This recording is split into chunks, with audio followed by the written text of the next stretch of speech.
is Steve with Excel Training Designs. Today I'm going to tell you a little bit about our Advanced Strength and Conditioning Testing spreadsheet. So this is what we call the Master Data Entry tab. This tab is where you enter in all of your information, including your athletes' names, the tests that you perform, the dates that you perform them, as well as the data from those tests. We also have an optional goal sheet or a goal tab over here on the right. You don't need to use it. If you do decide to use it, it shows up on the individual statistics tab, which we're going to go over in just a few minutes here. The first thing you do is you enter in your athletes' names. I've already got a couple names entered here, as you can see. After that, you enter in that test that you're going to perform. So we're just going to do this first one here. Let's change this to squat. And now you can see when you change the name of the test, the tab name actually changes as well. So you don't need to do anything as far as changing tab names or anything like that. The entire spreadsheet is completely automated to work on its own. All you have to do is enter in the information on this sheet. I've got a couple test dates entered in here as well and some filler data information. So let's look at one of the test pages so we can see the results of this testing. So here is the squat test page which we just made. You can see the dates are up here. The name of the test is here as well as here. The athletes' names are here and the data is here. Now if you have any goals entered, that's also right here. Now this is your statistics page. So you have your average, median, standard deviation, and your percent change on this page. Now this is only for this specific test. So under February 1st, 2014, this calculates the average, median, standard deviation for that page, or for that test date. And now the percent change is comparing this test to this test. What is the percent change in your average? Now down here we have the percent change to date, the median change to date, and the average change to date.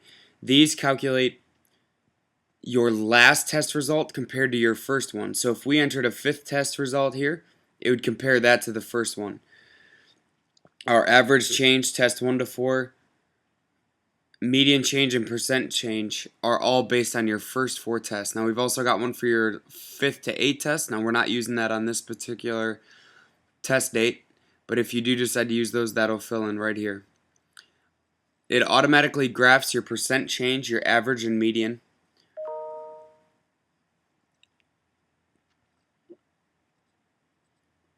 Now the spreadsheet's automatically going to graph your percent change, your average, and your median, so you can get some of the information here that you need to see in visual form.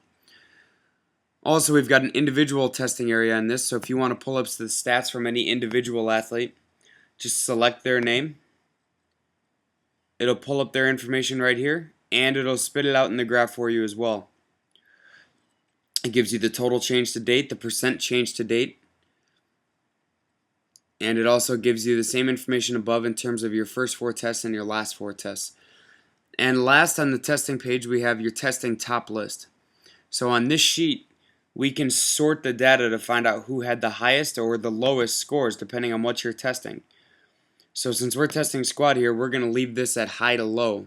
Now if you wanted to see who had the lowest squat on the team, simply select low to high, and it's going to sort it by the lowest squat. This pulls from your last test result for each individual athlete. So if you have one athlete who was on test 6 and then another one who was on test 7, it's going to compare both of those scores. Now let's look at some of the graphing and testing results. The team testing summary gives the summary of all 10 tests that we have information on. This is the exact same graph that is on each individual page, however they're summarized so that you have 2 per page on 5 different pages. In addition, the graph here also shows a trend line, which to me is extremely important because it shows the general direction of where your training is going. So based on this test, we have the trend line pointing down. Now on a squat, of course, that's not a good thing.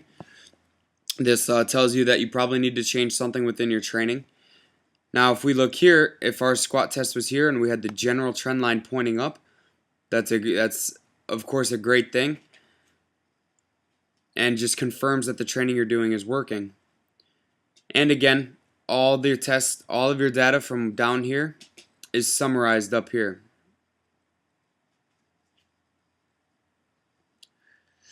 Next is the testing top list. This sheet is the summation of all of your top scores for each of your 10 tests. Now you can summarize these tests by high to low or low to high, just by selecting the drop down box. If you want to go high to low, you just change it to high to low and it'll sort by the highest number first and the lowest number last. If you want to go low to high, of course you just select low to high and it'll swap it. The lowest number first, the highest number last. Last, we have the individual summary page. Now on this page, select an athlete's name from the drop down box. So we'll go with John.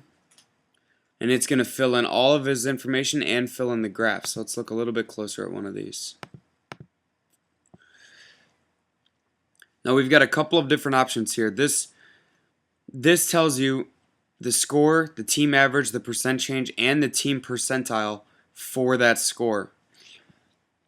This is also visualized in the graph with the red and the blue graphs. If you don't want to see the team averages in the graph, you just want to see that particular athlete's numbers in the graphs, just select Show Team Stats, and that'll remove that from the graphs. If you want to see the goal, which is right here, and again, this is drawn from the Master Data Entry tab. If you want to see that on the graph, select the goal. If you do not, uncheck this box here which says Show Goal, and that'll remove that from the graphs as well. Now you can see the test dates again are drawn from the Master Data Entry tab. The information up here is drawn from there. And so I'm going to check these again just so you can see how it looks in full. You got your total difference and your percent difference start to finish. Now even people who do not have teams to train, who test more individuals, can use this sheet to store all of their testing information and to draw up an individual's results. And again, it has all of your 10 tests here. So you can see how the athlete's doing, how it compares to the team average, the percent change of the last test result from the first one, and the team percentile, where they rank within the team on that test result. And that's how the Advanced Excel testing spreadsheet works. We include a couple other things here, including a 1RM calculator. Again, it's just an estimation, so you can feel free to change the formula to fit how you calculate your 1RMs, but something that could be useful. And that's it. This is Steve from Excel Training Designs.